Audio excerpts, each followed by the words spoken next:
পররাষ্ট্র মন্ত্রণালয়ের আমন্ত্রণে সোমবার বিকেলে রাষ্ট্রীয় অতিথি ভবন পদ্মায় আসেন বিভিন্ন মিশন ও দূতাবাসের কূটনীতিকরা। তাদেরকে প্রায় ১ ঘণ্টা সাম্প্রতিক পরিস্থিতির ব্যাখ্যা দেন পররাষ্ট্র উপদেষ্টা।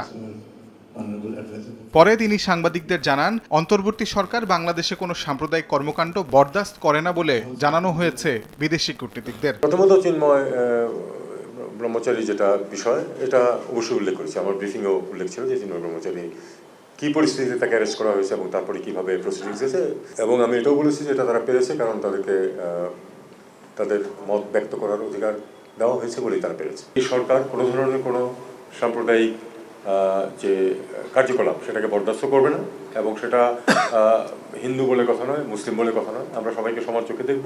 পররাষ্ট্র উপদেষ্টা ইঙ্গিত দিলেন, ডক্টর ইউনূস সরকারের বিরুদ্ধে বিশ্বব্যাপী অপপ্রচার চালাচ্ছে পতিত সরকারের লোকজন। গ্লোবের সবাই যে পার্টিসিপেট করছে তা না, কিন্তু গ্লোবাল ক্যাম্পেইনটা চলছে কিন্তু একটা বিশেষ গোষ্ঠীর দ্বারা চেষ্টা করতেছে, সবখানে তারা হিট করার চেষ্টা করছে। Double million offer, Walton fridge কিনে পেতে পারেন 20 লক্ষ টাকা, রয়েছে কোটি কোটি টাকার নিশ্চিত উপহার। এছাড়া মমতা বন্দ্যোপাধ্যায়ের সাম্প্রতিক বক্তব্যের প্রতিক্রিয়ায় তৌহিদ হোসেন মনে করেন, তার রাজনীতির জন্য এমন বক্তব্য ঠিক হয়নি। এটা তার জন্য খুব সঠিক পদক্ষেপ না রাজনৈতিক দৃষ্টিভঙ্গি থেকে।